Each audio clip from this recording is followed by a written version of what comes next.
घोसपुर भरसा घोड़ागढ़ थाने की हद वाले इलाके में सुंदराणी और सावंत बिरादरी विच में हलंदड़ पुराने तकरार एक भेरो ॿीहर भड़की उथियो। मिल जाण मूजिब गोलियूं लॻण सबबि हिकु ॼणो सोराब सावंत थॾे ते मारिजी वियो, जॾहिं त ॿिन्ही धुरनि जे हथियारबंदनि मोर्चा संभाले वरिता आहिनि।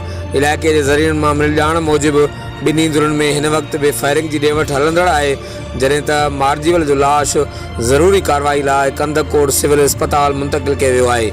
इतला मिलण ते हद जी पुलिस वाक़े वारे हंधि रवानी थी वई आहे। रब्ता करण लाइ ॾिसंदा रहो JTN वेब न्यूज़ घोसपुर।